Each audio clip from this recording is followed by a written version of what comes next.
Hello, my name is James Neely, and for my Americas project, I chose option number 6, numbers. Although the country I chose is Canada, I decided that the best way to understand Canada's numbers would be to visually compare data to the United States, a wealthy country, as well as the Dominican Republic, a poorer country.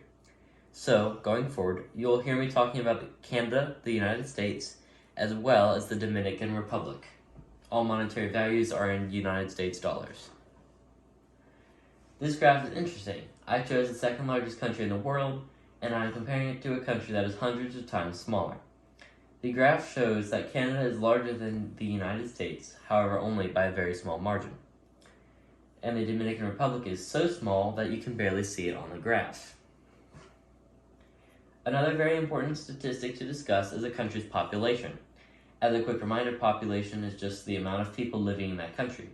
Canada has a population of 38.2 million, while the smaller Dominican Republic has 10.6 million.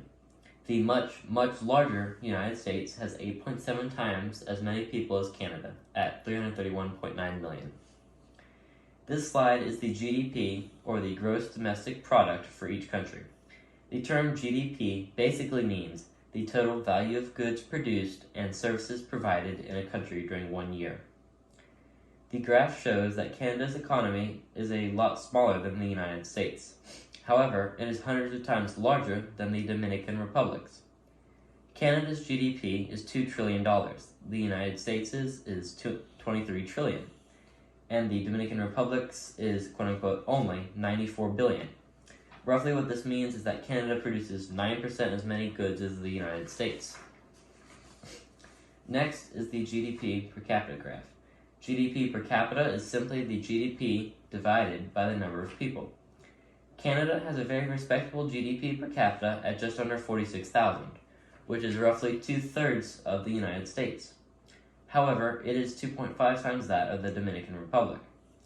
This data point is typically what economists use to determine how prosperous a country is and indirectly relates to the country's healthcare, education, and life satisfaction.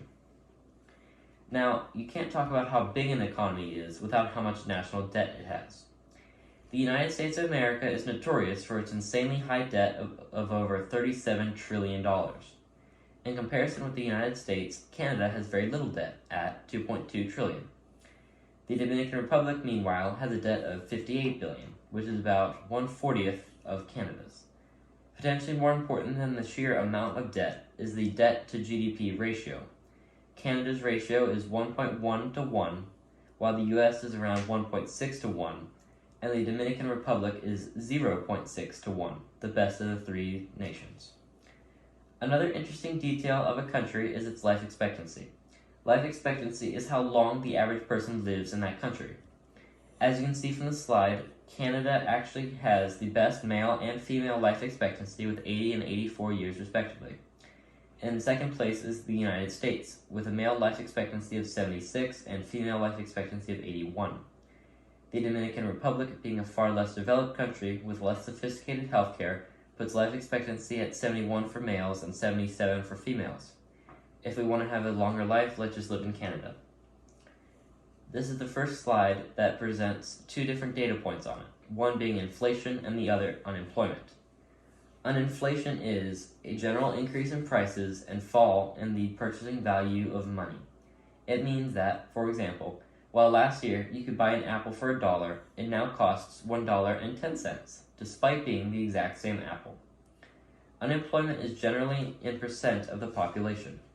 As the name suggests, it is the total number of unemployed people. As we look at the graph, we can see that Canada has the lowest inflation rate, but it falls between the United States and Dominican Republic in terms of unemployment. Next is the average amount of schooling in years and the literacy rate of each country. The amount of schooling that Canadians receive is the same as the US, with 13 years. However, the Dominican Republic's population on average only attends school for 8 years. Not surprisingly, 100% of adults in both Canada and the US can read. The Dominican Republic is very close, with 94% of adults being literate. Last but not least are two different indexes, the Human Development Index and the Gender Inequality Index. The Human Development Index is published by the World Health Organization and is defined as a measure of a country's average achievements in three basic aspects of human development: health, knowledge, and standard of living. The Gender Inequality Index is just how unequal men and women are treated. On both indexes, the lower the number, the better. As we see, Canada is 2 spots ahead in the HDI and 24 places ahead in the GII of the United States. And between Canada and the Dominican Republic, Canada is far more developed and more equal. Once again, a reason to head up north and have some maple syrup. That concludes the project. I hope you all had a wonderful time learning about Canada.